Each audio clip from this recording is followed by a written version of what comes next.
La maladie de Menière est un trouble de l'oreille interne qui affecte l'équilibre et l'audition.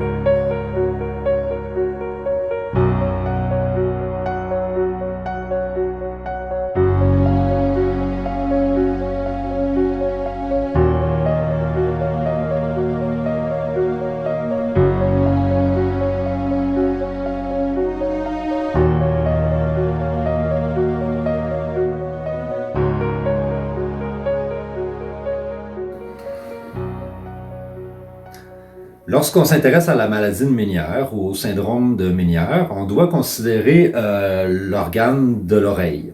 Lorsqu'on regarde à l'intérieur du conduit de l'oreille, on peut voir un tympan, qui est une membrane là, qui va vibrer lorsque le son voyage par le conduit auditif externe.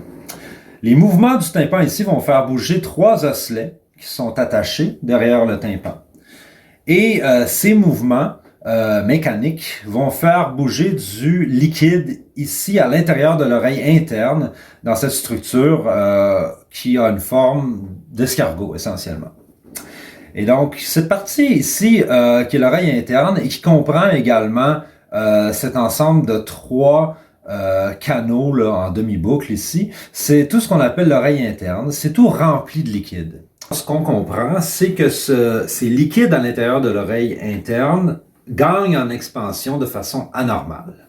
Donc maintenant, lorsque le liquide qui est emprisonné à l'intérieur de cette structure gagne en expansion, eh bien, la pression qui est exercée à l'intérieur ne peut pas s'étendre en volume. Et donc, ce qui arrive dans le contexte de la maladie de Menière, c'est que les structures internes, dont des membranes, ce sont des tissus qui sont assez fragiles, eh bien, ils vont subir un certain dommage par l'expansion de liquide. Et l'expansion de liquide, à ce moment-là, va donner lieu à des lésions dans l'oreille qui vont occasionner les symptômes qu'on connaît en lien avec la maladie de Menière.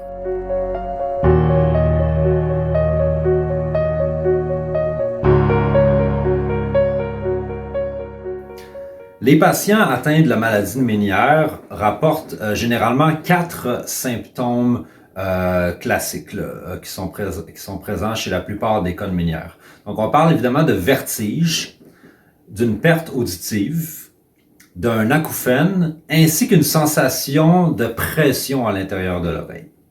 Donc si on se penche à nouveau vers l'anatomie de l'oreille interne, on a à nouveau là, cette partie ici en forme d'escargot qui est responsable vraiment de l'audition, qui est responsable d'entendre à l'intérieur de l'oreille. Et les canaux ici en demi-boucle qui sont connectés sont responsables de l'équilibre. L'expansion des liquides dans l'oreille interne, dans la partie ici responsable de l'équilibre, va entraîner le symptôme de vertige, donc des épisodes où le monde semble tourner autour du patient, où le patient a l'impression lui-même d'être en mouvement, une illusion de mouvement. D'autre part, l'expansion de liquide dans la partie de l'oreille interne responsable de l'audition, les lésions, les dommages occasionnés à l'intérieur de cette structure vont causer la perte auditive. Donc on parle d'une perte auditive en basse fréquence dans les sons graves. Également, va s'accompagner d'une perte auditive un acouphène, donc un son qui est uniquement entendu par le patient, donc un son qui provient de l'intérieur de l'oreille et qui va être attribuable aux lésions causées dans la partie de l'oreille responsable d'entendre. Le 4e symptôme, qui est la sensation de pression, bien, on l'attribue à l'augmentation de pression des liquides dans l'ensemble de l'oreille interne. Ces symptômes-là, donc à nouveau le vertige, la perte auditive, l'acouphène, ainsi que la sensation de pression, vont survenir par phase, par épisode, ou ce qu'on appelle dans le domaine des attaques de symptômes, où finalement les symptômes vont arriver, ne seront pas présents de façon constante, mais vont arriver pendant des attaques qui vont durer généralement sur une période de quelques heures. Dans une phase précoce de la maladie, ces attaques-là vont survenir pendant quelques heures Et une fois l'attaque terminée, il va y avoir une récupération substantielle des fonctions de l'oreille. Est-ce que l'audition revient à 100%? Bien, en phase précoce de la maladie, généralement, presque oui, presque à 100%, mais plus les attaques vont s'accumuler avec les années, eh bien, on va observer entre chaque attaque une perte auditive qui va persister et qui va même s'accumuler entre chaque attaque. Et en phase chronique, donc après plusieurs années de progression de la maladie de Ménière, eh bien là, on se retrouve souvent avec une perte auditive qui va demeurer permanente. En fait, c'est ce qu'on observe en phase chronique, donc avec une évolution après quelques années de la maladie, c'est que les symptômes d'ordre auditif, la perte auditive et l'acouphène vont demeurer les symptômes les plus dominants.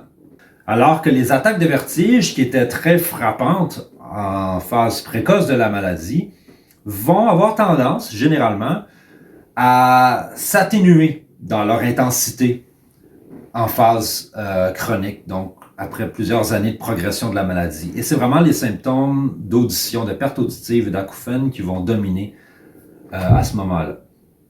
En phase précoce, c'est souvent une seule oreille qui va être atteinte par la maladie de Ménière, mais en phase chronique, souvent le problème va se propager aux deux oreilles.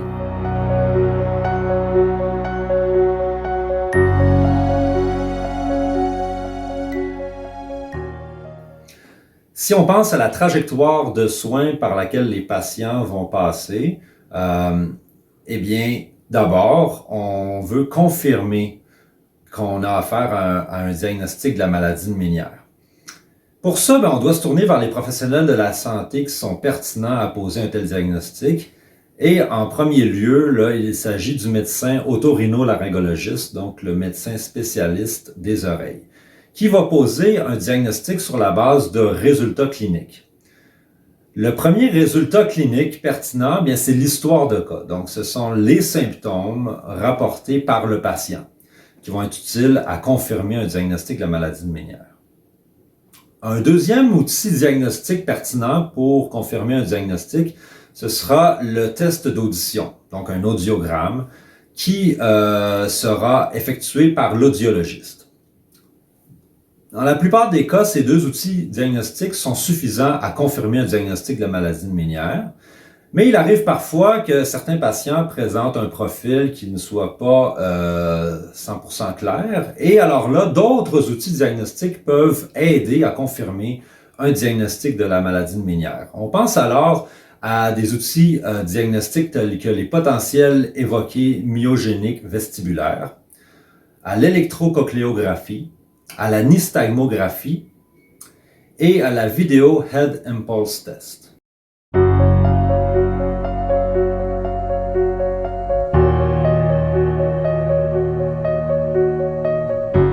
Il y a un consensus général comme quoi il n'y a pas de traitement curatif pour la maladie de Ménière. Cependant, un ensemble d'interventions peuvent être déployées pour limiter les symptômes et ainsi préserver une qualité de vie optimale. Pour ce faire, les patients vont se tourner vers leur médecin otorhinolaryngologiste et vers leur audiologiste pour une prise en charge d'une part des vertiges et d'autre part des aspects auditifs de la maladie de Ménière. Pour ce faire, bien, le médecin otorhinolaryngologiste va généralement recommander de diminuer la consommation de caféine, d'alcool, de tabac, de sel et du stress en général. Si ces modifications du style de vie ne suffisent pas à diminuer assez les symptômes, une médication peut être prescrite également.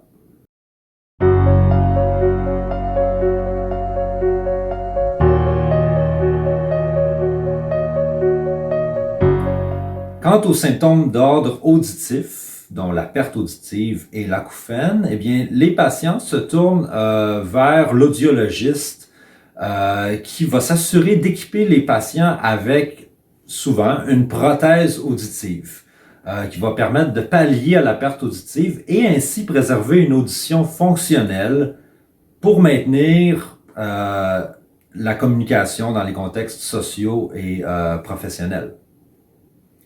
Lorsque la perte auditive atteint un degré sévère, on se tourne même parfois vers des implants auditifs, donc des dispositifs qui impliquent une chirurgie afin de compenser la perte auditive. En corrigeant la perte auditive, on peut même généralement diminuer l'intensité de l'acouphène, l'acouphène étant intimement lié à la perte auditive. Donc, c'est avec ces interventions qu'on préserve au maximum la qualité de vie des patients atteints de la maladie de Ménière.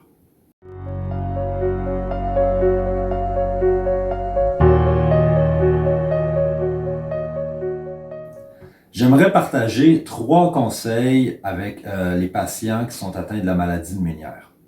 Le premier conseil est de maintenir un suivi proche avec son médecin otorhinolaryngologiste ainsi que son audiologiste afin d'ajuster le niveau des interventions en fonction de la progression de la maladie qui va évoluer donc d'une phase précoce vers une phase chronique.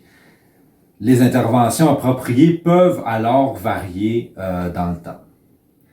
Le deuxième conseil que je souhaite formuler, eh bien, c'est de joindre des groupes de soutien, par exemple sur des médias sociaux, afin d'une part d'échanger des façons de contrôler les symptômes de la part d'autres patients qui vivent la même réalité, mais également de réaliser qu'ils ne sont pas les seuls à vivre cette réalité, ce qui permet de diminuer l'anxiété qui peut être causée par le diagnostic de la maladie de Ménière. Enfin, étant donné que les symptômes sont influencés par le mode de vie, eh bien, chaque patient doit être à l'affût des éléments qui déclenchent ses propres symptômes.